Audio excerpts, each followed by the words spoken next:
Liberty Tamil நேயர்களுக்கு வணக்கம். இன்றைய நேர்காணலில் நாம் சந்திக்க இருப்பவர் பேராசிரியர் மஞ்சுளா அவர்கள். வணக்கம் மேடம். வணக்கம். ராகுல் காந்தி அவர்கள் வயநாடை தொடர்ந்து ரேபர்லி தொகுதியிலையும் போட்டியிடுறாரு. நான் இந்த தேர்தலில் உத்தரப்பிரதேசம் ஒரு முக்கியமான மாநிலமாக பார்க்கப்படுது.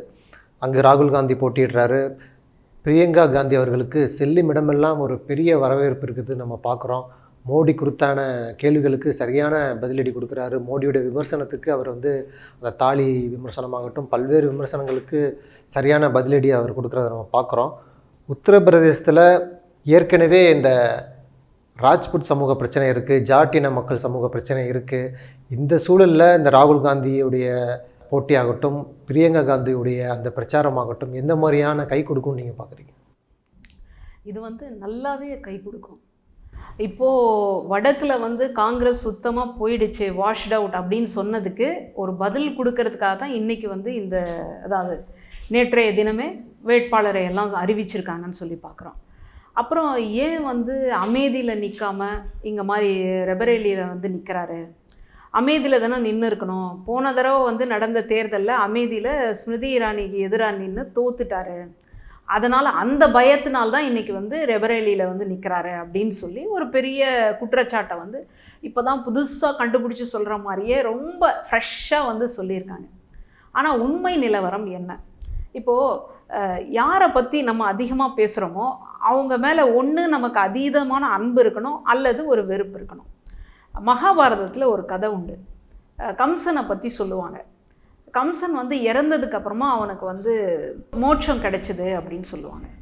என்னடா, கம்சன் தான் ரொம்ப ஒரு அரக்கன், குழந்தைங்களெல்லாம் கொன்னவன், கிருஷ்ணனையே கொல்லணும்னு நினச்சவன், அவனுக்கு எப்படி மோட்சம் கிடைச்சிது அப்படின்னா, எங்கே கிருஷ்ணன் தன்னை கொன்னுட போகிறானோன்னு இரவும் பகலும் அதையே நினச்சிட்டு இருந்தனால, முழுக்க முழுக்க கிருஷ்ணனையே நினச்சிட்டு இருந்தனால, கடவுளையே நினச்சிட்டு இருந்தனால அவனுக்கு இறந்ததுக்கு அப்புறமா மோட்சம் கிடைச்சிது. இப்போ இன்றைக்கி என்ன ஆயிடுச்சுன்னா, பாஜகவில் குறிப்பாக மோடி அவர்கள் முழுக்க முழுக்க காங்கிரஸையே நினச்சிட்டு இருக்கிறாங்க. எனக்கு என்ன சந்தேகம்னா, காங்கிரஸ் பக்கம் சேர போகிறாரோ மோடி அவர்கள், அதுக்காக தான் இப்படி எதை எடுத்தாலும் எந்த பக்கம் திரும்பினாலும் காங்கிரஸ் இந்த மாதிரி ஒரு மேனிஃபெஸ்டோ கொடுத்துருக்காங்க. ராகுல் காந்தி அவர்கள் இந்த இடத்துல நிற்கிறாங்க. இப்போது பெண்களினுடைய தாலிகளை எல்லாம் பறித்து கொடுத்துருவாங்க அப்படின்னு சொல்லி ஓபிசிக்கு கொடுக்க வேண்டிய இடங்களை எஸ்சி எஸ்டிலேருந்து எடுத்து கொடுத்துருவாங்க. இந்த மாதிரி எதையாவது ஒன்று குளறுபடியாக சொல்லிகிட்டு இருக்கிறாரு. என்ன காரணம்னு கேட்டால், எப்படியாவது மேலிடத்தினுடைய பார்வை நம்ம மேலே பற்றாதா? ஏன்னா ஆட்சி முடிஞ்ச உடனே நிச்சயமாக சிறைச்சாலை அப்படின்றது, குறைந்தபட்சம் வழக்குகள் அப்படின்றது இருக்குது. அதனால் அதிலேருந்து தன்னை மீட்டு எடுக்கிறதுக்காக இந்த மாதிரி காங்கிரஸ் பக்கம் போகிறதுக்காக தான் இவர் இந்த மாதிரி பேசிக்கிட்டு இருக்கிறாரோ அப்படின்னு கூட எனக்கு தோணுது. இல்லாட்டி ஒரு வேட்பாளர் எந்த தொகுதியில் நிற்கிறேன் அப்படின்றது அவர் தனிப்பட்ட ஒரு விருப்பம். சரியா, அவ்வளோ சொல்கிறீங்க. கரூரில் நிற்க வேண்டிய பாஜகவினுடைய மாநில தலைவர் அண்ணாமலை அவர்கள் ஏன் கொண்டு போய் கோவையில் நிற்க வச்சிங்க? அதுக்கு கேள்வி உண்டா? அதுக்கு நீங்கள் பதில் சொல்கிறீங்களா? அப்புறம் அதை விட்டுட்டு ராகுல் காந்தி அவர்கள் அமேதியிலேருந்து இங்கே வந்துட்டாங்க, அதனால் அவருக்கு பயம்.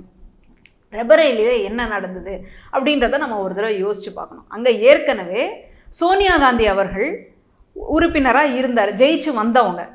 அதுக்கப்புறம் வயது மூப்பின் காரணமாக அவங்க ராஜ்யசபாக்குள்ளே போயிட்டாங்க. அப்போ அந்த இடத்துல ஒரு நபர் வேணும். அதுக்காக ராகுல் காந்தி நிறுத்தப்படுகின்றார் அப்படின்ற அந்த அரசியலை புரிஞ்சுக்கணும். அதே மாதிரி ஒரு வேட்பாளரை ஒரு இடத்துல நிற்கிறாங்க அப்படின்னு சொன்னால் அது அவருடைய தனிப்பட்ட விருப்பம் மட்டும் கிடையாது. ஒட்டுமொத்த கட்சியில் இருக்கக்கூடிய தொண்டர்கள் எதை விரும்புகிறாங்க அப்படின்னு யோசித்து பார்க்கணும். அப்போது தொண்டர்கள் எல்லாமே சேர்ந்து இந்த இடத்துல நீங்கள் நிற்கிறது அப்படின்றது சரியாக இருக்கும். ஏன்னா ரெபரேலியை பொறுத்த வரைக்கும் அது காங்கிரஸினுடைய கோட்டை. அதுக்கு முன்னாடி ஃபெரோஸ் காந்தி, அதாவது இந்திரா காந்தி அவர்களுடைய கணவராகட்டும் அல்லது இந்திரா காந்தி அம்மையாராகட்டும், அடுத்தது இவங்க நம்ம சோனியா அம்மையாராகட்டும், எல்லாருமே அந்த இடத்துல ஜெயிச்சு வந்திருக்காங்க. அதனால் காங்கிரஸ்க்கு ரொம்ப பெரிய ஒரு நம்பிக்கைக்குரிய ஒரு கோட்டையாக அது இருக்குது. அதனால் அந்த இடத்துல ராகுல் காந்தி அவர்கள் போட்டியிடுறதுல இவங்களுக்கு என்ன பிரச்சனைன்னு எனக்கு புரியலை. வயநாட்டில் நின்று இருக்கார் அப்படின்னு சொன்னால், தென்பகுதியில் என்னுடைய ஒரு முழுமையான ஒரு பங்களிப்பை நான் கொடுக்க போகிறேன், வடநாட்டிலையும் என்னுடைய இது ஆதரவு இருக்குது, எனக்கான ஆதரவு இருக்குது அப்படின்னு காட்டுறதுக்காக தான் அவர் நிற்கிறார். அதனால் உத்தரப்பிரதேசத்துலலாம் ஒன்றுமே செய்ய முடியாது, ஏன்னா அங்கே நாங்கள் ராமர் கோவிலை எல்லாம் கட்டிட்டோம், அதனால் எல்லாருமே வந்துட்டு மோடி அலைன்னு வீசுது அப்படின்னு சொல்லக்கூடிய அந்த பொய் பிரச்சாரத்துக்கு ஒரு பதிலடி கொடுக்கணும் அப்படின்றதுக்காக தான் அவர் அங்கே நிற்கிறார். அப்புறம் ஏன் வந்து பிரியங்கா அம்மையாரை நிப்பாட்டலை, ஏன் அவங்கள வந்து எடுத்துட்டாங்க அப்படின்னு கேட்டால், ஒரு பெண்ணை இந்த மாதிரி புறக்கணிச்சிட்டாங்க, காங்கிரஸ்லலாம் பெண்களுக்கு வந்துட்டு முன்னுரிமையே கிடையாது, பாதுகாப்பே கிடையாது, இந்த மாதிரி ஒரு பொய் பிரச்சாரத்தை வந்து கலப்புவாங்க இனிமேல்.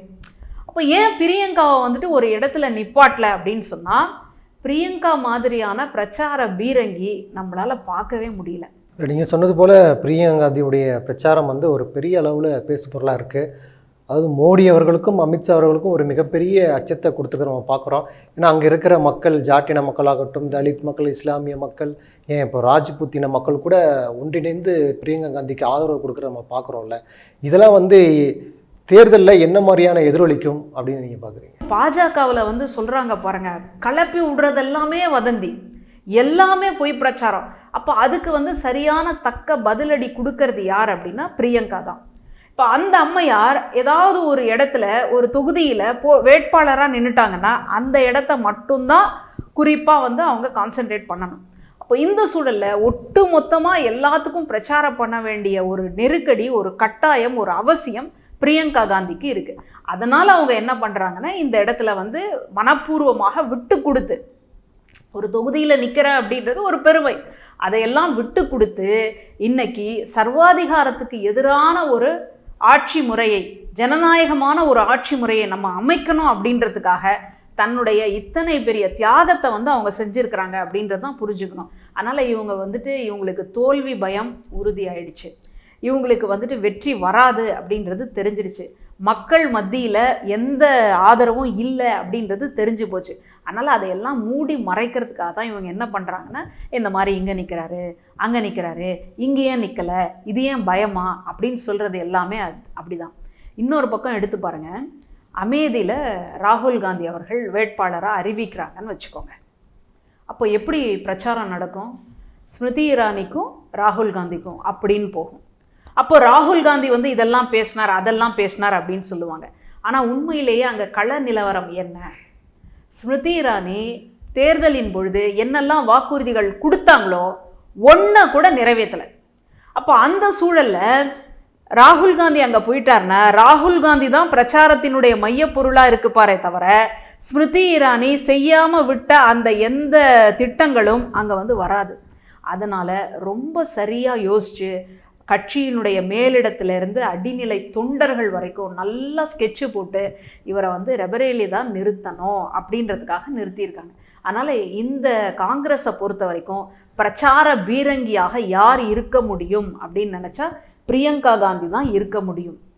அதனால் அவங்க ஒரே ஒரு தொகுதிக்குன்னு தாரவாத்து கொடுக்க முடியாது அப்படின்னால்தான் இன்றைக்கி அவங்க நிப்பாட்டலை. இன்னொரு பக்கம் என்ன சொல்லுவாங்க, ஒரே குடும்பத்தில் எல்லாரும் வந்து நிற்கிறாங்க, குடும்ப அரசியல், மோடி அவர்கள் தான் அப்பொழுக்கற்றவர், நான் வந்துட்டு எனக்குன்னு யார் இருக்காங்க, எனக்குன்னு ஒரு சைக்கிள் கூட இல்லை அப்படின்னு இன்றைக்கி ஒரு பிரச்சாரம். வாங்கிக்க வேண்டியது தானே, அவ்வளோ காஸ்ட்லியாக ட்ரெஸ் எல்லாம் போடுறீங்களே, சைக்கிளில் போனால் நல்லாவா இருக்கும், இல்லாட்டி அதையும் வாங்கி வச்சுருப்பார் பாவம். அதனால் எப்படி எல்லாமோ வந்து பிரச்சாரம் பண்ணிக்கிட்டு இருக்கிறாங்க.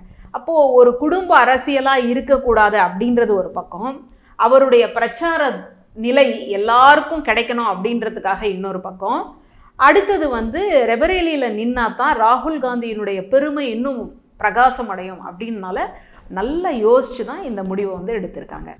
இப்போது இந்துக்களுக்கு வந்துட்டு நான் ஆதரவானவன், கோவில்களினுடைய மீட்பரே நான் தான் அப்படின்னு சொல்கிறார். இந்துக்கள் அப்படின்றவங்க யாருன்னா, ஓபிசி இருக்காங்க, பிசி இருக்காங்க, எஸ்சி எஸ்டி எல்லாருமே சேர்ந்தவர்கள் தான் இந்துக்கள் இல்லையா? அப்போது இந்த இந்துக்களில் சென்ட்ரல் யூனிவர்சிட்டி அல்லது வேலை வாய்ப்புக்கான இடங்கள், இந்த பகுதிகளெல்லாம் யார் நிறைஞ்சிருக்காங்கன்னு நீங்களே மனசாட்சியோடு போய் பாருங்கள். போய் பார்த்தா ஓபிசிக்குன்னு ஒரு இடஒதுக்கீடு இருக்குது, அதே மாதிரி பட்டியலின மக்களுக்குன்னு ஒரு இடஒதுக்கீடு இருக்குது. அந்த இடஒதுக்கீட்டிலலாம் அந்த மாதிரியான மக்கள் வந்திருக்கிறாங்களா? வரல. சரி, சென்ட்ரல் யூனிவர்சிட்டின்னு ரொம்ப பெருமையாக பேசிக்கிறீங்களே, அந்த மத்திய பல்கலைக்கழகத்தில் படிக்கக்கூடிய பிள்ளைகள், இளைஞர்கள் மாணவர்கள் வந்துட்டு அந்த இடஒதுக்கீடுக்கு தகுந்தபடி வந்து சேர்ந்துருக்காங்களா? ஆமாம், சேர்ந்துருக்காங்க. அவங்களுடைய படிப்பை வந்து முடித்தாங்களா அப்படின்னு கேட்டால் இல்லை. ஏன் முடிக்கலை அப்படின்னா, நடுவுலையே அவங்க வந்து கொல்லப்படுறாங்க அல்லது தற்கொலைக்கு தூண்டப்படுறாங்க, செத்து போயிடுறாங்க. அப்போது ஒரு வீட்டில் ஒரு தலித் அல்லது ஒரு பட்டியல் இனத்தை சார்ந்த ஒரு வீட்டிலேருந்து எத்தனை பெரிய கனவுகளோடு தன்னுடைய பிள்ளைகளை வந்து அனுப்பியிருப்பாங்க. அவங்க தான் முதல் பட்டதாரியாக கூட இருக்கலாம். அப்படி கனவுகளோடு அனுப்பப்பட்ட அந்த பிள்ளைகள் அவங்களுக்கு கடைசியாக கொல்லி வைக்கிற மாதிரி முடியுதுன்னா அப்புறம் இந்த அரசை வந்து எப்படி அந்த மக்கள் வந்து ஏற்றுப்பாங்க? இது ஒரு பக்கம். இன்னொரு பக்கம் வேலை வாய்ப்பு. இப்போ நம்ம ராகுல் காந்தி அவர்கள் 30 கோடி இடங்களை வந்து நான் நிரப்புறேன் அப்படின்னு சொன்னார். எப்படி இந்த மாதிரி நிரப்ப முடியும்?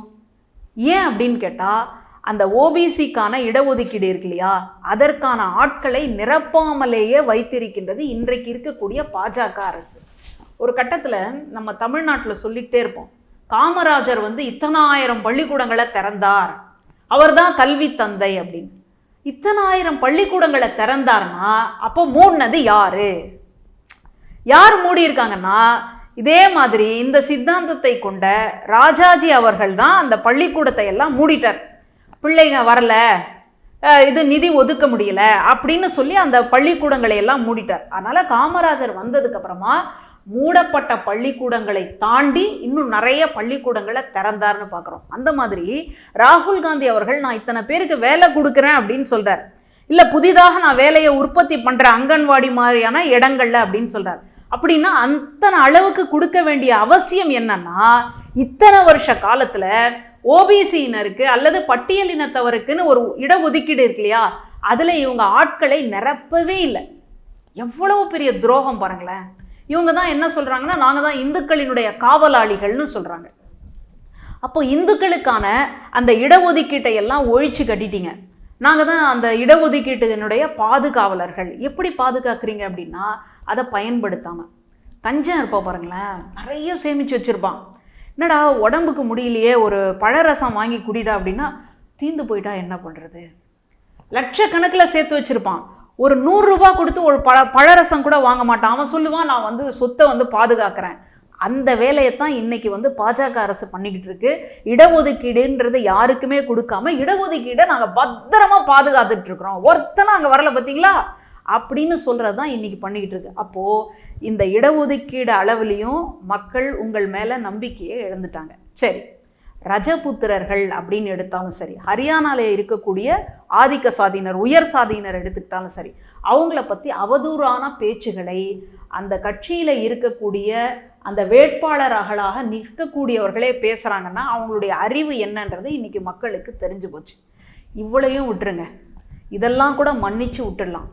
ஆனால் இந்த இந்தியாவில் இருக்கக்கூடிய இத்தனை கோடி மக்களையும் மக்களாக நினைக்காம சோதனை எலிகளாக இன்னைக்கு அரசாங்கம் நினச்சிருக்கே, அது எவ்வளோ பெரிய கொடுமை இல்லையா?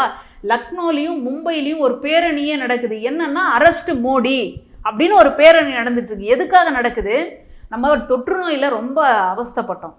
அப்போது வேக்சின்னு சொல்லக்கூடிய ஒரு மருந்தை கொண்டு வந்து கொடுத்தீங்க, தடுப்பூசி. இந்த தடுப்பூசியை நீங்கள் போட்டுக்கல அப்படின்னா எங்கேயுமே போக முடியாது, உங்களுக்கு பாஸ் கிடையாது, வெளியில் எங்கேயும் போக முடியாது அப்படின்னு சொன்னீங்க. அதை நம்பி எல்லாரும் போட்டுக்கிட்டு அந்த சர்டிஃபிகேட் இருந்தால் தான் ட்ரெயின்லேயே ஏற முடியும் அப்படின்ற ஒரு கட்டாயம். இப்போது அந்த மருந்தினுடைய உண்மைத்தன்மை என்ன அப்படின்னு பார்த்தா, அந்த மருந்து பக்க விளைவுகளை ஏற்படுத்தும், உயிர் பலியை ஏற்படுத்தும் அப்படின்னு அந்த நிறுவனத்தில் இருக்கிறவங்களே வந்து இன்னைக்கு சொல்லி அப்ரூவராக மாறிட்டாங்க. அப்போ எப்படி அவங்களுக்கு வந்துட்டு அந்த மருந்து தயாரிக்கக்கூடிய அனுமதி எப்படி கிடைச்சிது அப்படின்னா, தேர்தல் பத்திரத்தின் வழியாக கிடைச்சிருச்சு. அப்போ நீங்கள் தேர்தல் பத்திரத்தை என்னமோ எல்லாத்தையும் ஒழிக்கிறதுக்காக, ஊழலை ஒழிக்கிறதுக்காக வாங்கினேன் அப்படின்னீங்க இல்லையா, நீங்கள் அதில் இருந்தால் ஊழலையே தொடங்கியிருக்கீங்க. அப்போ அவங்களுடைய தேர்தல் பத்திரத்தில் அவங்க பணம் கொடுத்ததுக்கு அப்புறமா இந்த இந்தியாவில் இருக்கக்கூடிய மக்கள் எல்லாருமே சோதனை எலிகளாக மாற்றப்பட்டு எல்லாருக்கும் இன்னைக்கு ஊசி போட்டிங்க. இப்போ பாருங்கள், நீங்கள் நல்லா யோசிச்சு பாருங்கள், திடீர்னு நம்ம இடத்துல இருக்கக்கூடிய கலைவாணர் அப்படின்ற பட்டம் பெற்ற விவேக் அவர்கள் இறந்துட்டார் ஊசி போட்டதுக்கப்புறமா. மயில்சாமி அவர்கள் இறந்துட்டார். இப்போ கூட சமீபத்தில் இன்னொரு பெரிய நடிகர் இறந்துட்டார். இப்படி திடீர்னு இளைஞர்கள் மத்தியில் திடீர்னு ஒரு மாரடைப்பு இறந்துட்டார் அப்படின்னு சொல்கிறாங்க.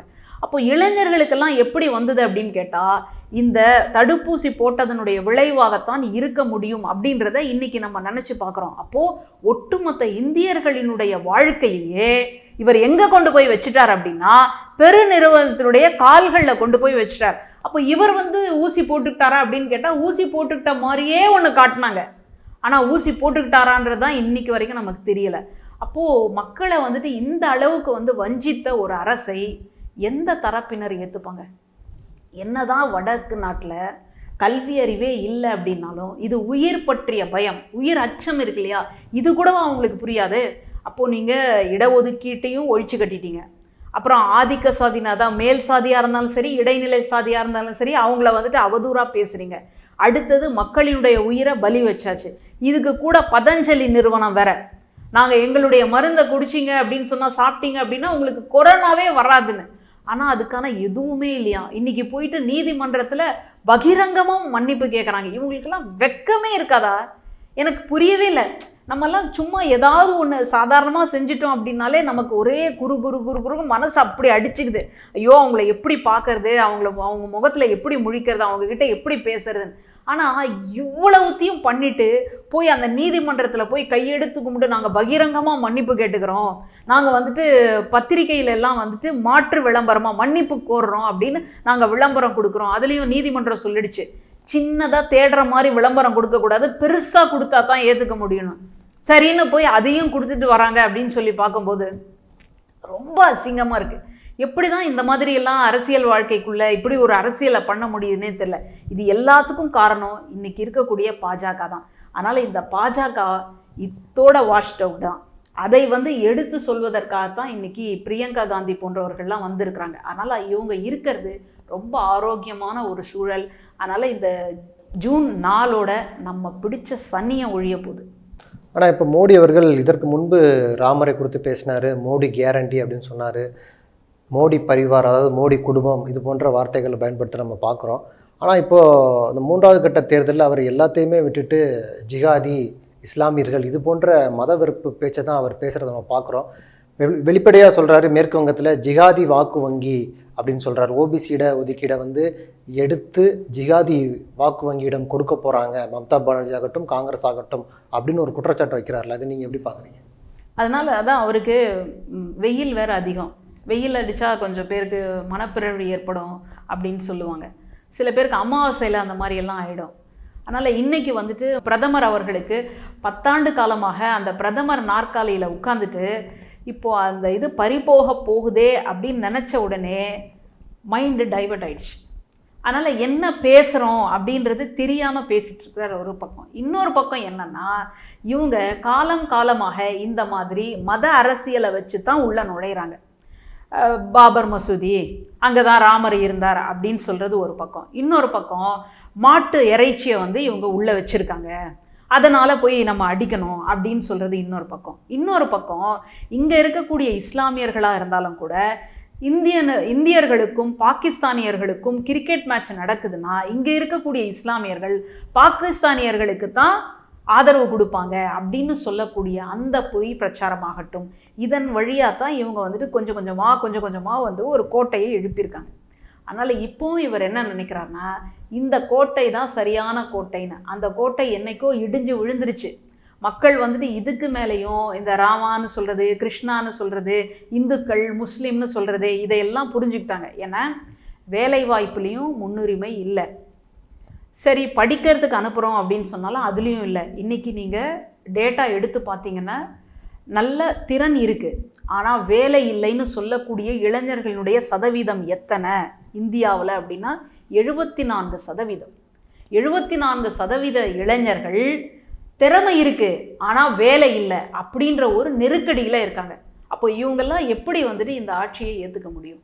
அதனால் இவங்க என்ன பண்ணுறாங்கன்னா, தொடர்ச்சியாக மக்களினுடைய உணர்ச்சிகளை தூண்டுற அளவில் இந்த மாதிரி ஒரு வெறுப்பு பிரச்சாரத்தை பண்ணிக்கிட்டே இருக்காங்க. நம்ம எப்படி குஜராத்தில் ஒரு கலவரத்தை முடித்த உடனே நம்ம பிரதமர் ஆனோமோ, அந்த மாதிரி இப்போ 10வது வருஷம் முடிச்சுட்டு இப்போ அடுத்த இதில் கூட நம்ம பிரதமர் ஆகணும்னா இந்த இந்து முஸ்லீம் பிரச்சனையை தான் நம்ம கையில் எடுக்கணும். ஏன்னா ஆர்எஸ்எஸ்னுடைய சித்தாந்தமே என்னன்னா அகண்ட பாரதம், அதில் இந்து ராஷ்டிரியம். அப்போ இந்துக்களினுடைய ஒரு நாடா, ஏன்னா கிறிஸ்தவர்களுக்குன்னு ஒரு நாடு இருக்குது, இஸ்லாமியர்களுக்குன்னு ஒரு நாடு இருக்கு, மற்றவர்களுக்குன்னு ஒரு நாடு இருக்கு, இந்துக்களே உங்களுக்குன்னு ஒரு நாடு இருக்கான்னு சொன்ன உடனே இந்த ஆட்டுக்குட்டிலாம் தலையாட்டும் பாருங்க. அந்த மாதிரி அறிவு கெட்ட இந்துக்கள் என்ன பண்ணிருக்காங்கன்னா, ஆமா ஆமா நமக்கு இல்ல, ஆமா நம்ம கிளம்புவோம் அப்படின்னு சொல்லிட்டு நம்மளையெல்லாம் ஏற்றி விட்டுட்டு கடைசியில் இவங்க என்ன பண்ணுறாங்க, சேஃபாக அமைதியாக உட்கார்ந்துட்டு இருக்கிறாங்க. கடைசியில் நம்ம போய் முட்டிக்கிட்டு செத்துக்கிட்டு இருக்கிறோம். இன்னும் கூட சாதி வந்து ஒழிஞ்ச பாடலை. அதனால் இவர் என்ன நினைக்கிறாருன்னா, மறுபடியும் இந்த இந்துக்கள் இஸ்லாமியர்களுடைய பிரச்சனையை வந்து ஏற்றி விட்டோம்னா உடனே பத்தி விடுச்சுன்னா நம்ம வந்துட்டு குளிர் காஞ்சிக்கலாம். ஏற்கனவே கச்சத்தீவை பற்றி முதல்ல எடுத்தார். ஆனால் கச்சத்தீவு பத்திக்கலை. பற்ற வச்சுட்டியே பரட்டை அப்படின்றது அந்த படத்துக்கு தான் பொருந்ததே தவிர பிரதமருக்கு பொருந்தலை. அதனால் கச்சத்தீவு தான் பத்திக்கலை அப்படின்ன உடனே இந்து முஸ்லீமாக பற்ற வைப்போம் அப்படின்னு சொல்லி மறுபடியும் பற்ற வச்சு பார்க்குறாரு. ஆனால் வாய்ப்பே இல்லை. உச்சநீதிமன்றத்தில் அரவிந்த் கெஜ்ரிவால் வழக்கு சம்பந்தமாக ஒரு முக்கியமான கருத்தை தெரிவிச்சிருக்கிறாங்க. இந்த வழக்கு ரொம்ப நாளாக நீண்டு கொண்டே போகும் போல இருக்குது. அதனால் லோக்சபா தேர்தலுக்கு முன்பாகவே அரவிந்த் கெஜ்ரிவால் அவர்களுக்கு ஜாமீன் கொடுக்கறத நாங்கள் பரிசீலிக்க போகிறோம் அப்படின்னு ஒரு கருத்தை தெரிவிச்சிருக்கிறாங்க. இதற்கு முன்பு செந்தில் பாலாஜி அவர்களுடைய வழக்கில் கூட வேண்டுமென்றே காலதாமதம் பண்ணுறாங்கன்னு செந்தில் பாலாஜி தரப்பு வச்சுது. அதுக்கு வந்து அமலாக்கத்துறை உச்சநீதிமன்றத்தில் மன்னிப்பு கேட்டாங்க. இந்த சூழலில் உச்சநீதிமன்றம் கெஜ்ரிவாலுக்கு ஜாமீன் கொடுக்க பரிசீலனை பண்ணியிருக்குன்னு சொல்லியிருக்குல்ல, இது நீங்கள் எப்படி பார்க்குறீங்க? இப்போ தான் கொஞ்சமாவது அவங்களுக்கு இதயம் இருக்குது அப்படின்றதே தெரியுது. எனக்கு தெரிஞ்சு பக்கத்து வீட்டில் ஒரு அம்மா சொல்லும், என் கணவருக்கு திடீர்னு இதய நோய், அதில் அவர் இறந்துட்டாரு. ஏன் என்ன வருத்தப்படாமல் இவ்வளோ மகிழ்ச்சியாக சொல்கிறேன்? இல்லை இப்போ தான் எனக்கு தெரியும் அவருக்கு இதயம் இருக்குது அப்படின்னு. அந்த மாதிரி இப்போ கெஜ்ரிவால் அவர்களுக்கு வந்துட்டு நாங்கள் வந்துட்டு வெளியில் அனுப்புறதுக்கு ஜாமீன் கொடுக்கறதுக்கு வந்து பரிசீலனை பண்ணுறோம் அப்படின்னு சொல்லியிருக்காங்க. அப்போ அதுவே வந்து நமக்கு ஒரு பெரிய மகிழ்ச்சியாக இருக்குது. எதுக்குமே அசைஞ்சு கொடுக்காத இந்த நீதித்துறை அடுத்தது தேர்தல் ஆணையம், இது எல்லாமே இன்னைக்கு கொஞ்சம் அசைஞ்சு கொடுக்குது அப்படின்னு சொன்னால் கொஞ்சமாவது மனிதாபிமானம் எங்கேயோ ஒரு இடத்துல ஈரம் ஒட்டிகிட்டு இருக்கு போல இருக்கு. அதனால இப்படி வந்து வருது. ஆனால் நீங்கள் வரலாறு முழுக்க நீங்கள் எடுத்து பார்த்தீங்கன்னா ரொம்ப மோசமாக ஒருத்தரை நம்ம சாவடிச்சிருப்பாங்க வரலாற்றில் வஞ்சகத்தின் பெயரால். ஆனால் அவருடைய சாவு எப்படி நடந்தது அப்படின்றது நமக்கு அடுத்த தலைமுறைக்கு தெரிய வரும். எப்படி தெரிய வரும் அப்படின்னு கேட்டால், அந்த இடத்துலையே யாரோ ஒரு நல்லவர் இருந்திருப்பார், அதன் வழியாக தான் அது தெரிய வருது. அந்த மாதிரி தான் இன்னைக்கு இந்த ஒரு பரிசீலனை பண்ணுறது அப்படின்றது, இந்த நீதிமன்றம் பண்ணக்கூடிய இந்த செயல்பாட்டை நான் ரொம்ப ஆரோக்கியமான ஒரு விஷயமா பார்க்குறேன். அதனால் ஜூன் 4ஆம் தேதி என்ன ரிசல்ட் வரப்போகுது அப்படின்றதனுடைய ஒரு கட்டியமாக, அதற்கு ஒரு முன் மாதிரியாகத்தான் இன்னைக்கு வந்துட்டு இதை வந்து அவங்க யோசிச்சிருக்காங்க. அந்த மாதிரி சொல்லும் போதே அவங்க வந்து சொல்கிறாங்க, அவர் வெளியில் வரணும் அப்படின்னு சொன்னால் என்ன மாதிரியான நிபந்தனைகளோட வரணும் அப்படின்னு அமலாக்கத்துறை சொல்லணும் அப்படின்னு கேட்குறாங்க. அப்படின்னா நீதிமன்றத்தில் ஸ்ட்ராங்காக இருக்காங்க, எப்படியும் உறுதியாக கெஜ்ரிவால் அவர்களை வெளியில் அனுப்பணும். ஏன்னா இவ்வளோ நாளாக வந்துட்டு நீடிச்சுக்கிட்டே இருக்கு. கிட்டத்தட்ட 2 மாதம் ஆக போகுது அவர் சிறைச்சாலைக்கு போயிட்டு. அதுலேயும் இது டெல்லியினுடைய முதல்வராக இருக்கிறார். அப்போ முதல்வராக இருக்கிறவங்களுக்கே இவ்வளவு நெருக்கடியை வந்து இன்னைக்கு இருக்கக்கூடிய அரசு கொடுக்குது அப்படின்னு சொன்னால், இது வரைக்கும் இன்னும் நிரூபிக்கப்படாமல் இருக்குது அப்படின்னு சொன்னால், அப்போ இதுக்குள்ளே இருக்கக்கூடிய உள்குத்தை புரிஞ்சுக்கிட்டு அவர் மேலே நியாயம் அப்படின்றது இருக்கும் அப்படின்றத நம்பி இன்னைக்கு இருக்கக்கூடிய நீதிமன்றம் அவரை வெளியில் விடணும் அப்படின்றதுக்கான ஒரு பரிசீலனையை பண்ணிக்கிட்டு இருக்கு. அதனால் இது எல்லாமே மோடி அவர்களுக்கு இறங்கு முகம் அப்படின்றத அவர் புரிஞ்சிருப்பார். அதனால் இனிமேல் இந்த கருத்துக்களுக்கெல்லாம் வேலை இருக்காது. ஏன்னா கெஜ்ரிவால் அவர்களும் வெளியில் வர போகிறாரு, அவருடைய பிரச்சாரம் இன்னும் வேகமாக இருக்கும். அதனால் இது எல்லாமே பிரதமர் அவர்களுக்கு இறங்கு முகம்தான். நன்றி மேடம், நிறைய பயனுள்ள தகவல்களை நேயர்களுக்கு சொல்லியிருக்கீங்க. உங்கள் நேரத்துக்கு மிக்க நன்றி.